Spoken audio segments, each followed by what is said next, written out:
we call ourselves close friends. Maybe that's presumptuous on No, our part, but I don't think so. it's, No, you were top of the list here. Well, okay, well, let's just start out. How long, and if I look at either one of you, either one can answer, but how long have you known Tom? well, he came to our house the first time in 1968, a month or so after he was ordained a bishop. But we didn't get to know him until the early '70s. So about 32 years is when we met Tom Gumbleton. That's how long we've known him.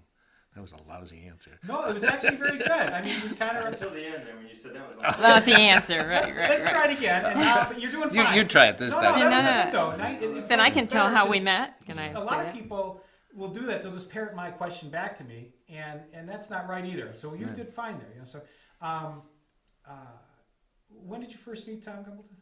We met him in 1968. We met Tom Gumbleton in 1968, just a month or so after he had been ordained a bishop. He came to our home for a program in our parish, but we didn't get to know him really until the early 70s. I'd say 72, 73, someplace in then. So it's 30 some odd years. And how did you meet? Yeah, there's a story behind the first time Tom came out to visit us or to meet with us. I had prepared, a priest in our parish had said, would you have Tom Gumbleton for dinner because he's going to be doing a program in the church afterwards. And I said, sure, I can have the bishop for dinner. And I polished the silver, and I had this beautiful dining room table all set.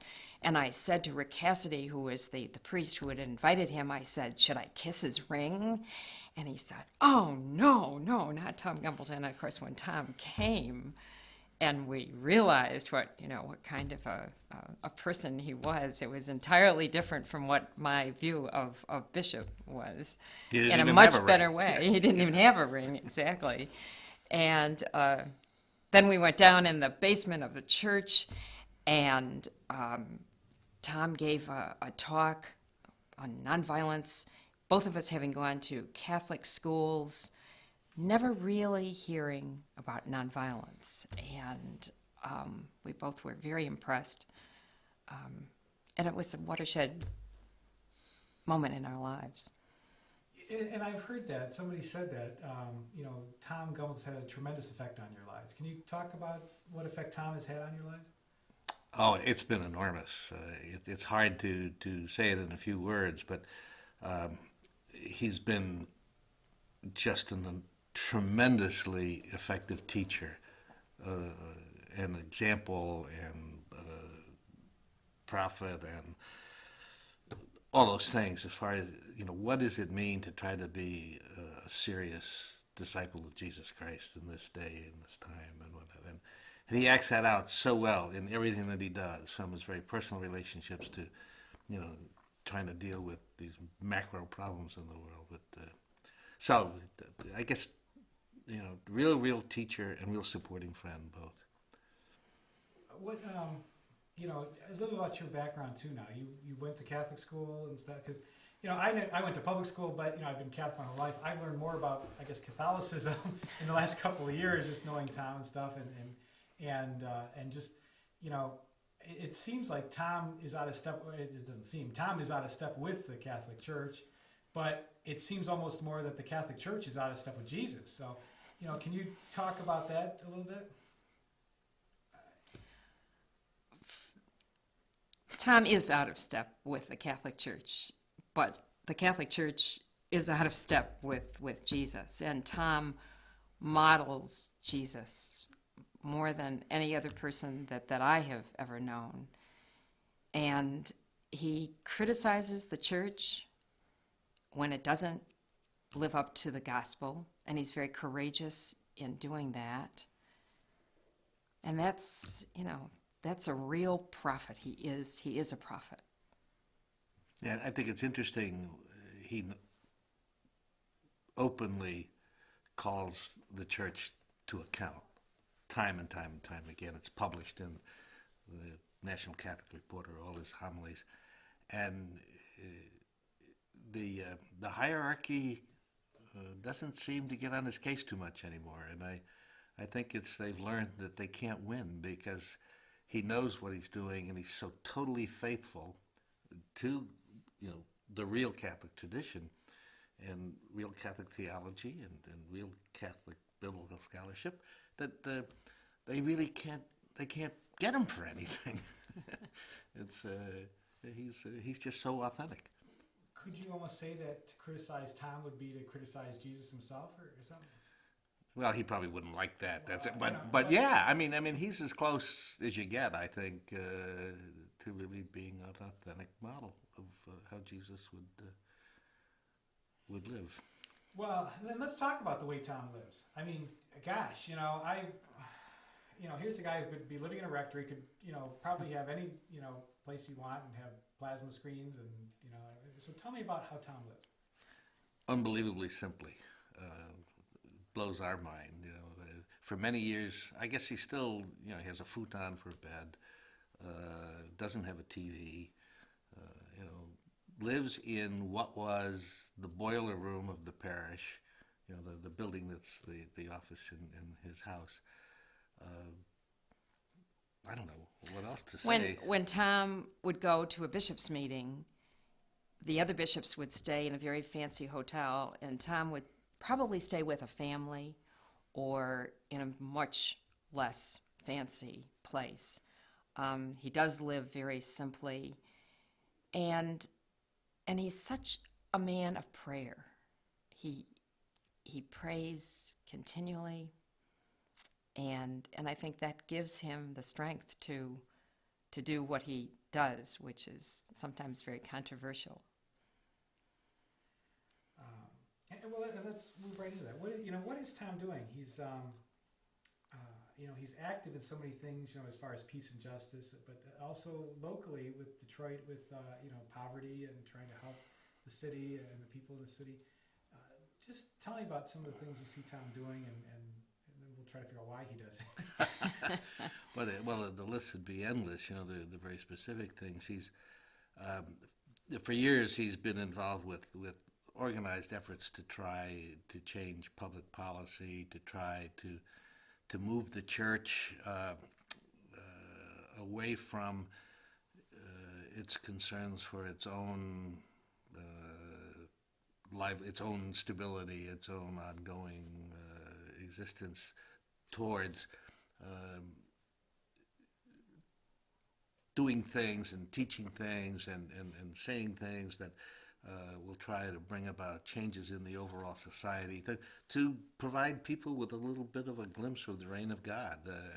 And this obviously means mostly for people who are poor, who are on the margins of society, who are ill, uh, who have social problems such as the gay community. Uh, there isn't a oppressed or marginalized group of people in our society that he hasn't gone to bat for, hasn't tried to bring about social, political, legal, economic change to help, ecclesiastical change. There are no limits to his areas of concerns, no limits to the people that he cares about and really tries to help. And speaking of people that he cares about, Tom has so many friends who think that he is really, part of their family. Tom married all of our children, and he's baptized grandchildren, and given First Communion to grandchildren who have experienced Tom's friendship. And when he goes to a town, out of town, he usually stays with a family. When he could stay in a hotel room by himself and study and pray and read, he goes and visits, families. And he's very much a part of many, many families. Tom's really an introvert. He's quiet, Hmm. and that's to me kind of an irony with him. Here's a quiet man who likes to pray and seems happier on his own, yet he's outspoken. Yes. Well, and I think yes, that he works in it. befriending people is something that he has been very, very deliberate about for the last 30 years or so. I think recognizing himself that he is somewhat introverted and would maybe prefer to sit and read or whatever. He's pushed himself to befriend people and to befriend people very, very, very sincerely. And I suppose, it's really necessary for him to understand human beings and who we are and what we are and all of our shades and colors and attitudes and sizes and perspectives and whatnot. So,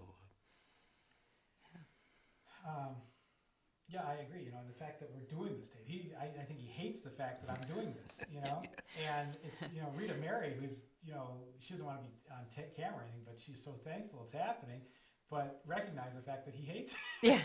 And when I talk to him about this thing, he's like, "What are you doing, Tony?" I said, "Oh, I'm doing this tape on peace and justice." Because if I tell him it's a tape on him, he doesn't want any part of it. Yes. But if I say, well, it's issues it's about Haiti, it's about peace and justice, it's about poverty, he wants it. He loves yeah. the idea. But if I say, well, it's about what you're doing, Yeah.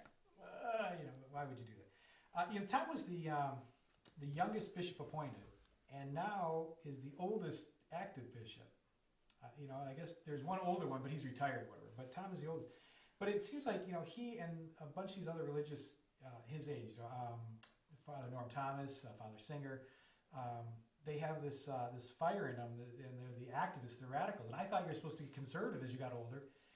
These guys are the rebels here. Tell me about this. Why are they like this? I think they're following the gospel as they see it, and let's face it, Jesus was a rebel, and they're modeling Jesus, and they're never going to stop. They're living out the gospel in their lives, and it is their life, and they wouldn't stop. They will never stop. I think they're really products of Vatican II, and even specifically, the Vatican II reforms is that they were carried out by Cardinal Dearden here in the diocese. To be an active, involved Catholic in the diocese in the 70s was a heady kind of thing. It was just exploding, opening up all over the place, and people like Tom Gumbleton and Norm Thomas and Kenny Outner, the bishop from Saginaw who died 2 years ago. They were the people that John Dearden was nurturing to be the leaders of the church in the post-Vatican II era. Unfortunately, the hierarchy took a big major shift in 1978 and kind of shut off that whole trend and started to reverse it. But I think to some extent that's why these guys they experienced living out this vision of the Vatican II church. They still have it and they're not letting go of it. I never knew anything about Vatican II. I'm 41. Vatican II happened when I was a kid. And obviously it kept going, but I never really understood it. Talking to Tom, I have a much better understanding of Vatican II and how important it was. But it seems like there's something more than Vatican II as well. And maybe you can tell me about it just from your own experience. Because there's people like Reverend Rowe and maybe Harry Cook and people who aren't necessarily Catholic, but still are these activist kind of people here. Was it the 60s? Was it Vietnam? Was it, what was happening then too simultaneous to Vatican II? Well, I guess yes. In the 60s, maybe more in the 70s, when some of the aftermath of the 60s, the excitement of the 60s, the rebellion of the 60s and things like that, then people began to look at that from the point of view of what do we got to do in our society to bring about positive change. And there's always been that part of the Methodist Church or the Episcopal Church and clergy people and whatnot in those churches who have been on the edges, who have been pushing the boundaries and trying to work outside the box. And Ed Rowe used to be here in Pontiac many years ago, and we knew him then, and he was a firebrand. He had the whole city shook up. So yeah, that's part of how these folks see their ministry, see them acting out their discipleship. But that's always been. There's always been some of those people. Otherwise, the church would have kept going for 2,000 years if it was. But the particular milieu, the historical factors of the 60s and 70s, I think opened it up for a lot of people, a lot more. And then since then, both politically in our country and philosophically and theologically in the Catholic Church, there's been a retrenchment back to the old way of doing things. Well, personally for yourselves, I know Tom's had a great impact on your lives. Has he changed you? Is there specific things that you can think of that, Tom has, affected you? Or maybe just, what you saw, growing up and going through the 60s and 70s and stuff. Because I'm sure the things that you experienced are the same things they experienced as well. But Is there something that, like a story or something that you can think of that? Well, I think that, Tom's introducing us to Central America and to third world countries has certainly made a change in our lives. Being physically with the poor, seeing the struggle of the poor, and seeing how well they struggle, the people in El Salvador, the people in Nicaragua, the poor people who really struggle, has made us appreciative of the poor and certainly more in solidarity with the poor.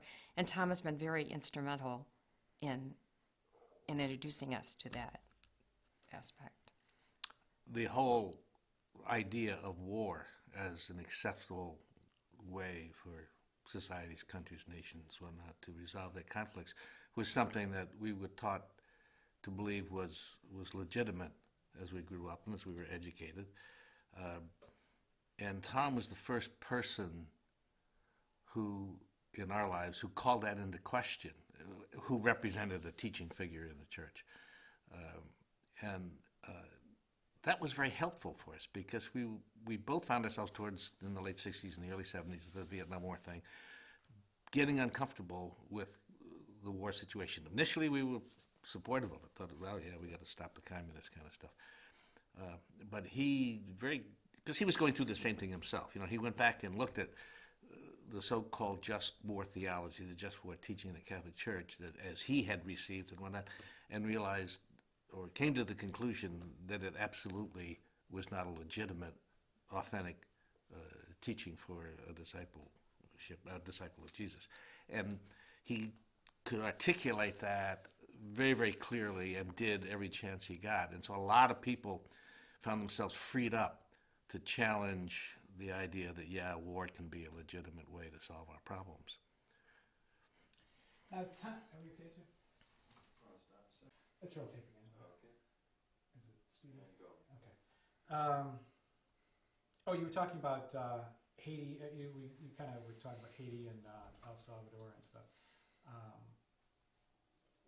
You just recently got back from Haiti with Tom, and tell me what you saw in Haiti and what you've seen on your trips with Tom.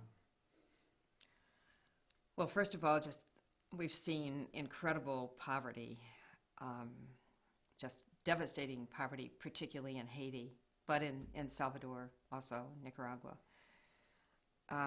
which is, going to visit hospitals where children are there with, very little medication and in incredible circumstances. It's really very, very grim to see. Meeting with the people, the wonderful people who work with the people who try to make a change is very gratifying. What is when you go there? I know you're going to see Father Jerry Oh, John Juice. in Yes, Haiti, yeah. in Haiti. and maybe just give me a quick synopsis of what's happening with him or why he's imprisoned and what's happened there. He was Who oh, is? I don't. Oh, you yes, answered my question. yeah. Father Jerry John Juice is a pastor in an poor urban parish in Port-au-Prince in Haiti, and a very, very outspoken, charismatic guy, a big huggy bear kind of a man who's been a leader in trying to bring out and support political change in Haiti from the perspective of the poor, which is the entire country except for a very tiny, well-to-do minority. And he was arrested back in July and never charged, but he was arrested and thrown in jail, and he's been there since then. And so we went down to try to visit him, see if we could visit him in prison, and see if there's anything we could do in the way of supporting the efforts to have him released. So we do things like go to the embassy and say, come on, you guys, do something. Visits to embassies are never very nice experiences, but anyway. But he himself, Jerry, was beaten when he was arrested and badly injured and hurt, and they never gave him any medical care. About 6 or 8 weeks ago, they pulled him out of the hellhole of the National Penitentiary and put him into an annex where the VIP prisoners are. And so his living situation is a little more comfortable, but he's still in dire need of serious medical attention, which he hasn't been able to get.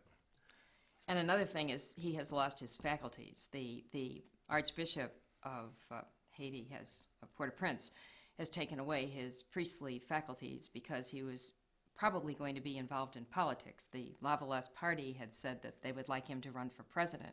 He had not agreed to do that. But when we visited him, he was of course devastated that he did not have his faculties. But he told us a story of sort of an allegorical story of that he had lighted two candles, and one candle was politics, and the other candle was the church. And he prayed, and he discerned, and he blew out the politics candle. And then the church came along and snuffed out the church candle. Yeah, it's amazing. But there's Vatican politics and local church politics in Haiti all involved in this thing, and it has nothing to do with Jerry John Just. He's a threat to all of them, and therefore he had to be put out of the way. And we're convinced he will not be released from captivity until after the elections occur, if they ever occur. I mean, there's total anarchy in Haiti. There really is. There's lawlessness. There's no functioning, honest law enforcement agencies. There's no functioning court system. There's just this abject poverty. The infrastructure's gone nowhere. The place is just horribly awful. And there's one guy, he's trying to do his thing. He feeds 400 kids a day in his feeding program, and people like that are not tolerable to the small cabal of well-to-do people who threw out Aristide and have set up this interim government.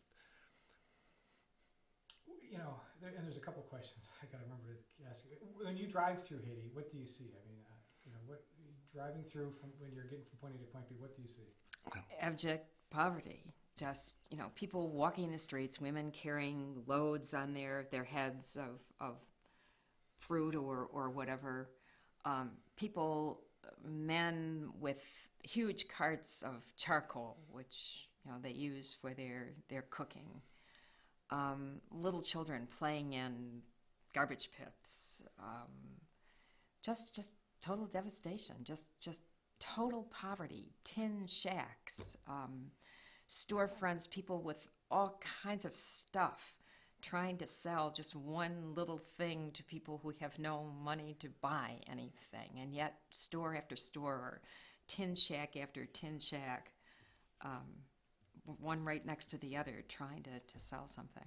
Yeah, that whole sidewalk micro enterprise thing that's the economy of the country, for all practical purposes. Yeah. And then there are the tap-taps, which are the gaily painted trucks that go by, and people hang on them. 20 people, inside, 10 more on the outside. Yeah, the public transportation system. Yeah. And just make it clear, this isn't just one section 80. This is... Oh, right. Yeah. No, the entire, there are two Haitis. There's the city of Port-au-Prince, and then there's the rest of the country. And the rest of the country is pretty rural and agricultural, and it is in as bad shape as the urban area. But there are a couple of other fairly major cities, but it doesn't matter. It's different out in the country than it is in the city, in only in terms of the amount of space people have and maybe a little bit more access to food or something like that. But the roads are torn up. The schools are almost non-existent. The healthcare is almost non-existent. It doesn't matter whether they're in town or outside of town. The density of the population in Port-au-Prince is very heavy, and then these urban slums, these major urban slums, are just hellholes. They're just terrible places. Just piles of garbage and drainage ditches full of raw sewage. And it's an awful place to be. What can you or Tom Gumbleton do going there? I mean, is Tom accomplishing something? What can one person do? Well, he is doing things. As a matter of fact, he's going back in January with a team of medical people with the idea that these medical people would train health providers who would then take care of the people on a greater scale, because there's so many sick people and very few doctors, but these people would run clinics and whatnot. So that's one of the things that Tom has done and is doing. And I think the whole concept that was kind of coined in the 80s in Central America called accompaniment, which is just being with oppressed and marginalized people, just showing that you care, that you support them, and you'll do what you can, but basically just to be there and say, I'm your friend, I care about you, I grieve that you're suffering. Uh, that's probably the biggest thing that he does to give people hope, to help them, deal with the mess that they're in, and to have the courage to continue to struggle.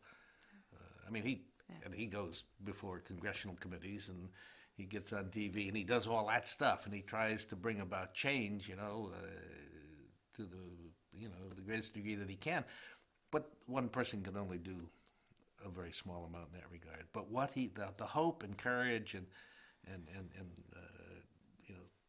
tenacity that he has able to help people hang on to all over the world. I mean, in Iraq, in Central America, it's it's really I think the greatest gift that he gives to the folks. What a great answer. Let's not take. You answer this one first, just because the camera's on you, right? And you guys started this question. Iraq, El Salvador, Haiti. What is even New Orleans? What is the lesson that the U.S. isn't learning? I mean, it seems like we blunder into these places. Didn't we get rid of Aristide? I guess I'm not. Why have we why are we doing such bad things to these people? I mean, what's happening here? I think we're living with, call it a tumor in our gut as a nation, as a society, that has caused us to lose sight of who we are as a nation. And I think now it probably goes back to the post-World War II anti-communist stuff. We were so unbelievably threatened by communism that we justified doing anything to prevent a leftist or socialist or communist, and we kind of lump those all together, governments taking over it, particularly in this hemisphere. So we developed a whole attitude about what our national role was worldwide to stop communism, particularly in this hemisphere, and then a little, later in Southeast Asia. Um, and so we supported dictators of the worst kind, just continually, one after another after another. We overthrew democratically elected leaders in Guatemala and Iran and other places in Chile uh, because they were socialist. And we couldn't tolerate a socialist government any place where we determined it was in our national interest not to have them. Uh, Jean-Bertrand Aristide in Haiti was another example of a person his politics were totally focused on helping to improve the lives of the poor, to bring some modicum of dignity to the lives of the Haitian people. And in doing that, he had to defy the U.S. and not go along with U.S. policies. And so we see to it that he's ousted. You know, uh, Anybody who thinks that we didn't have something to do and weren't a major player in his being uh, driven out of the country is just being totally naive. I mean, we were the major player. Um, so for us as a country, as a nation, um, you know, we've got to start to understand and look at our ideals. We have wonderful ideals. Our church has wonderful ideals. Our nation has wonderful ideals. And if somehow we could all call ourselves to step back and look at what we do in light of our ideals, and that's what Tom Gumbleton does, both as a citizen and as a disciple of Jesus, trying to call us all to do that. And it's not easy because we've just come to believe that we are the power, and we are. And so we could defy the entire world and invade Iraq and not think a thing about it. Just go ahead and do it. Maybe we've gone so far this time that we may have peaked out in this imperialistic, you know, aggressiveness, and as a nation, the thing that the president just yesterday had to back off on the torture thing. He had to finally say, okay, he'll sign the McCain provisions in the bills, the Senate and House bills that define that we cannot and will not use torture, that kind of stuff. So beginning to see a little bit of shift in the other direction. But I think one of the problems that we have as a country is our lifestyle and our drive to consume more and more and more. And Tom's simple living and his talking that this is what we are called to live more simply, that others may simply live, really, I think, has to be preached more and more, because we can't maintain our lifestyle and what we're doing to the environment with just total lack of care and concern is another problem. Yeah, that brings up a good point here. I ask everybody this question, but I don't know how to. I want you to start answering this one. You know, I don't know the statistics, but we're 1/6 or 1/3 of the population, yet we consume 2/3 of the energy or the resources of the world. With what's happening with globalization and trade and stuff, with Delphi and GM and stuff, where all these jobs are shifting to the other countries. Are we starting to see? The U.S. has had so much for so long. Are we starting to see a shift now where it's balancing out, or is it more of a not really?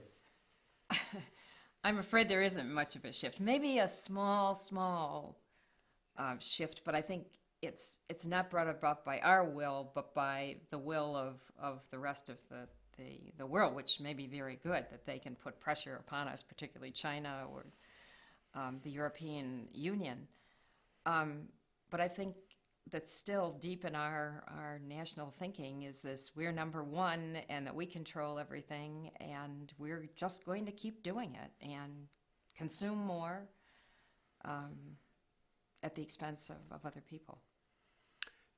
And I think if you look at the situation with Delphi and maybe what's going on with GM, we say, oh, look at it's starting to hit home because people are going from nice middle class jobs to half that amount of income and whatnot, and what that means to the people to whom it's happening. But I think that's the reality of that is it's a shift in the distribution of wealth within our own country. We have well-to-do people who are just enormously wealthy, and this is started back in about the early '80s and has gone ahead. They say the CEOs now of major corporations earn hundreds and hundreds of times what the average hourly employee makes, where back in the early '80s, late '70s, was maybe 40 times as much. I think that's a big part of that shift in the distribution of our resources and wealth within our country is what's hurting the people more so than any significant shift in our power, our economic power as a nation. But Reverend Rose said something similar to that. He said, he's not against globalization, but what was it? He wanted equality, or in wages and stuff like that. It doesn't matter if you're shifting all that work to China and they're only making 5 cents a day or whatever. You're not helping them by giving them that work, and you're not helping us by getting rid of that work. And that's that whole Walmart effect. Sure. So anyway, so that question has been kind of this nebulous thing for me. I see it as like, well, is this ultimately a rebalancing? But it sounds like it really isn't. It's just taking advantage of cheaper wages and not helping anybody in the long run. Yeah. it may. I mean, as that whole trend continues, of using very, very cheap labor, of dealing with the world economy on the basis of each little country's major thing that they have to order, their comparative advantage. And most of these countries, their comparative advantage is the willingness of their people to work for next to nothing. And that's just dealing with the people as if they were raw material or a commodity.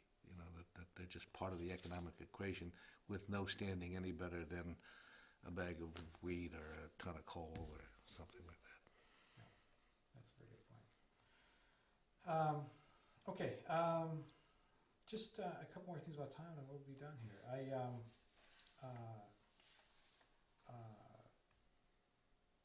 You know, can you just in general tell me Tom's views on gays, on ordaining women, on the married priests and stuff. Give me a synopsis of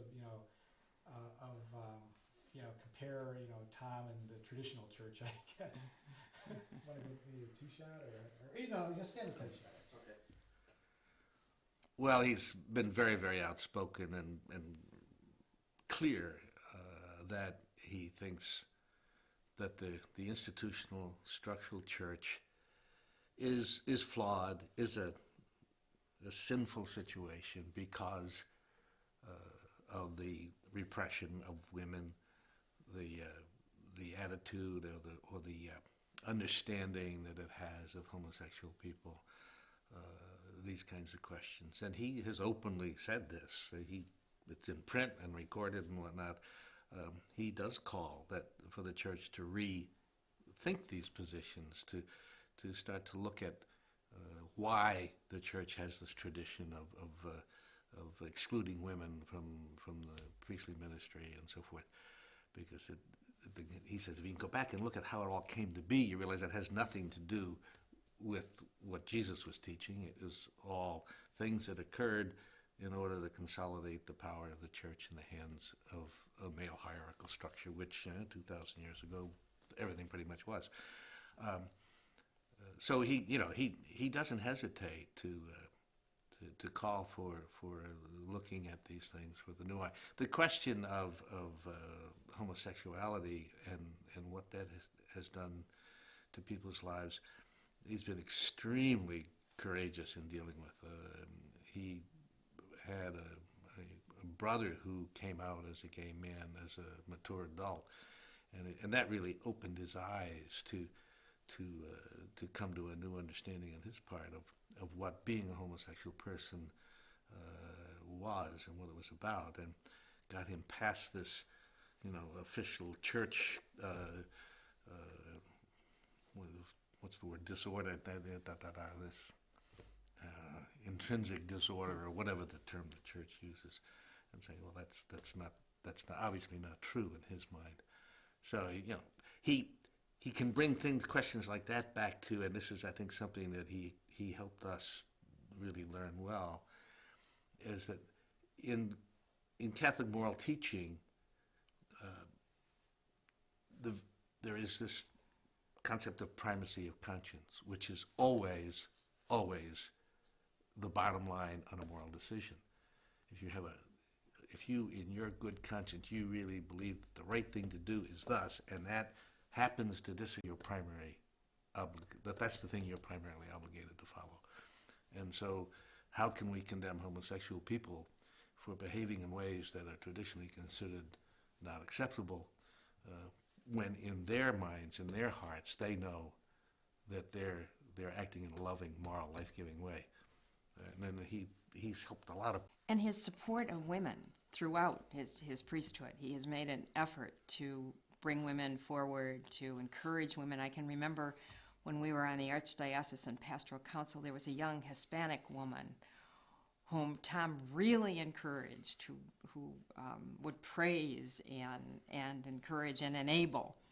And she went from a very shy person just blossoming into an articulate spokesperson for the Hispanic community, a lot because Tom Gumbleton encouraged her. And he's done that to so many people, just really encouraged people, brought them forward, particularly with women. Yeah, you used the term enable, and he really is, He is an an enabler. enabler.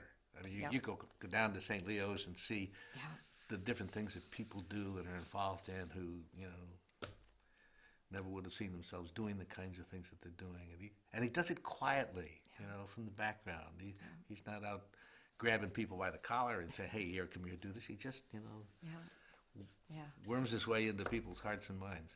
can you contrast Tom's approach with some of these newer priests that are coming? The very few priests that are coming out seem to be more bureaucrats or Oh, yes, yes. technicians that just they don't have the same life as somebody like Tom or Father any of that. No, Norm no, Thomas or no. Norm Well, the Thomas. new priests are very, very clerical. We feel that they're very impressed with the fact that they are priest, and this means a great deal, and it gives them a status that makes them forget that the people out there are what they're all about, not for themselves. And people like Tom Gumbleton um, is there for the people, and um, I'm afraid that the new priests coming on I just do not have that feeling that the people are important. It's more back to Father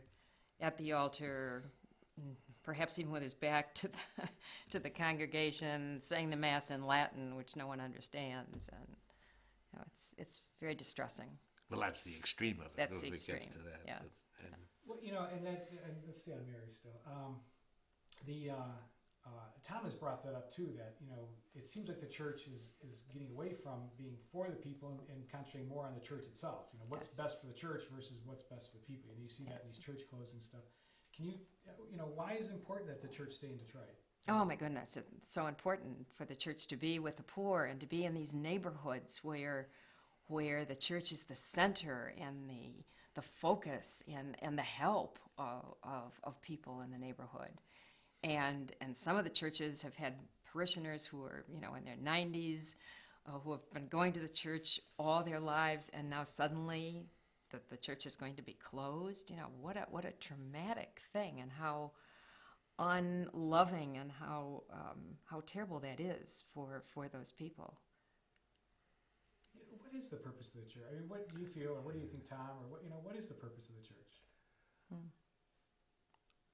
I think very much to be with the people, to bring the gospel, to bring the good news to the people, and to be good news for the people. So if the people need food, the parishioners at St. Leo's provide food for them. If they need help with problems at home, that the church is there to help them. And so I think for the church to be involved with the people, not back from the people, where people come and get the sacraments and leave, and that's the end of it, but to be truly involved with the people's lives and bring the good news. yeah, it's to me the role of the church, and I think Tom Gumbleton totally agrees with this, is for all of us to do what we can to help one another experience the reign of God. And that's everybody. It's not just Catholics. And I think that's the problem, sort of the core of the problem of the church in Detroit right now is one vision is that the Catholic Church's institutions and its structures and its resources, human and material, is there just to serve the Catholic community. So you got Catholics moving out into the suburbs, therefore you move the resources out to the suburbs. Where the way Tom sees it, and people like Norm Thomas and Tom Lumpkin and whatnot, is that our role as Catholic Christians is to be, if we can, a way for the people in the community, everybody, to get a glimpse of the reign of God. In other words, to see the goodness and that of God in one another and in each other, and learn how we can help one another, support one another. They don't have to be Catholics. They're human beings. That's all that counts. But that's a difficult thing for the church to deal with. And you could make a legitimate claim, that it is the Catholic Church, therefore it has an obligation specifically to Catholics. But if it's the Church of Jesus, that's got to be a lower priority than being a disciple of Jesus in the way in the community that people can look at that and say, that's good. I sense the existence, the presence of God in this situation. All right, good. Can you go real quick? No, stay on Bill right now. And I'm not in the shot, right? Okay. just just so because I need to figure out how I'm going to do this because I know Tom will hate it if I go and videotape him swimming or doing his routine. But what is Tom's day like? I mean, he sleeps in the basement there. He tell me what Tom's day is like. Well, Tom gets up very early in the morning. Always has, as far as we know. It blows my mind. Uh, I think he gets by on maximum of 6 hours sleep a night. I'd be dead in my grave if I tried to do that. He he uses his time. He never wastes a moment. He's either praying or reading, or he's on the phone, or he's helping somebody out do something. He never quits. But he keeps himself in good physical condition. He's 75, coming on 76 years old, and he either swims or runs or plays tennis. He has to get some activity, some physical activity every day. And I play tennis with him once in a while, and he just absolutely whips my butt. I mean, and I'm a good bit younger than he is. Um, his relaxation is, I think, reading mostly. He we've been places with him where there's a bunch of people, everybody's standing around waiting for something to happen, and it may be in Central America, something like that. And he'll always have the National Catholic Reporter or American Magazine or the tablet from England, something wadded in his back pocket, and he pulls it out and he starts reading. He won't waste time just standing there, doing nothing while he's waiting for something to happen. Yeah.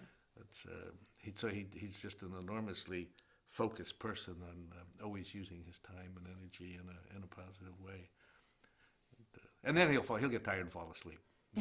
All of a sudden he's run himself too long, and you can be almost talking with him, and he'll fall asleep right in front of you. Well, seriously, he's in such good. I think he's probably in better health than I am. As far as exercise and stuff. Being 75, one of the questions I was starting to ask people is like, what will people say about him in the future, like in 20 years? And I said, well, he'd probably be alive in 20 years. Yeah. But you call him a prophet. How do you think people will describe Tom in the future? Well, I think it's safe to say that he will go down as a modern prophet. Yeah, Yes. In what do you mean by a prophet? Someone who calls us to really try to proclaim the word of God, to witness the existence of God in our society. Not a prophet that predicts the future, but rather a prophet that exhibits and shows and lives out the will of God in a way that is understandable and visible to people. And for sure he does that. There'll be a lot of people that will just say, Tom was my friend.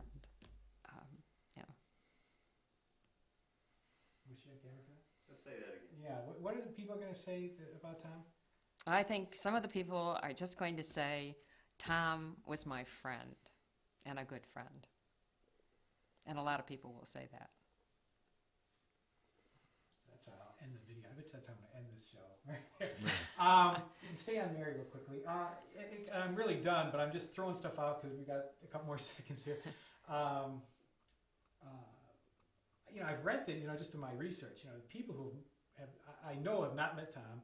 You read commentaries, they're like, this man is, they just badmouth him. But when those same people probably would, if they were to meet Tom, they're like, oh my God, he's so kind and gentle. And, how is it that people can get such a perspective on Tom, maybe just by reading something he's done, or, there was, specifically I was on the internet looking at something, and he had, I think it was the article Jack Lessenberry wrote in the Teal Blade about something with Rudy Symes in him, and there was a line, Tom said something like, well, if you're going to try and change one person at a time, it's going to take you a long time, or something. These right wings or whatever just seized on that, and we're like, well, what is it, how do people think, people who don't know Tom, what's their perception of him versus, once you do meet Tom? I don't know if that's a question or not,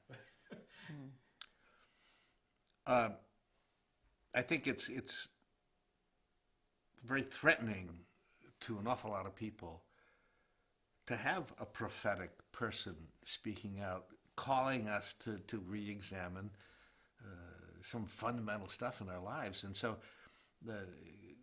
in our culture, both in the church and in our society, the traditionalists, the conservatives, think everything's just fine and don't want to be told that they should reconsider the things, the values and the structures and the aspects of our life that are nice for us, but are very much threatened if we get serious about trying to bring about change for the marginalized, for the poor, for the oppressed. So, you may have to give up something, and none of us like that. We don't want to hear that. That's I think, a normal reaction. It's just that the people, the very conservative, the very traditional, the very right politically, uh, have this idea that I guess that God has blessed them to have what they have, and they don't want to hear any more about it. And Tom comes along and says, this may not be just, this may not be right, this may not be, or he'll say, I don't see this system, this reality as reflecting the reign of God, reflecting what Jesus was trying to tell us and show us about what God wants us to be like. And it's a threat. But I think these same people who are threatened by what Tom says, when they meet him, are very surprised by how gentle he is and how loving and in your face, but very open and very listening, and that surprises them, I think. Is there something you want to say about Tom that I haven't asked you or that comes to mind when you think of Tom? You want to make sure this ends up like people know about it? Because, to me, I probably can't do what Tom does, but I want to make people aware of what Tom does That's and great the that importance you're of doing it, Yeah. And is there something that you want people to be aware of? He has kept enormous numbers of people calling themselves Roman Catholics. If it weren't for Tom Gumbleton, there is enormous population of Catholics in this country who would have said, I can't deal with the structural institutional church anymore, and I'm stepping away from it. And because of Tom, they stayed. Because he's providing a model for a respected, legitimate teacher and clerical figure, priest, bishop in the church, and he stays there, and he's determined not to walk away from and abandon it. He loves the church. He just wants the church to be what the church can be, and I just know that for sure, that because of him as one individual, there are an awful lot of people who still call themselves Roman Catholics and go to church in Catholic churches and whatnot, who wouldn't otherwise do that.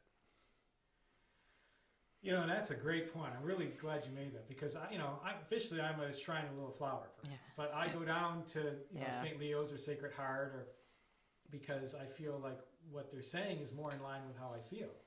So that's a very good point that you're making there. Now, where would you normally go to church if you go out here? We don't go to church out here. Yeah, We've been going down to St. Leo's since the '80s, so it's but we were at St. Hugo's and then at originally, St. Vincent's, and then St. Vincent's, in Pontiac. Yeah. Yeah, we left St. Hugo's when they decided to build a $10 million church, and went to St. Vincent's in Pontiac, which is an inner city multicultural parish, and we went there for a while until we thought, gee, why don't we go down to St. Leo's? There's a lot of good people, a lot of people we work with, a lot of people who share the things that we're involved in, have started drifting to Leo's to go to become parishioners. So we did that, but back in the '80s. So we don't really feel part of any parish out here at all. No.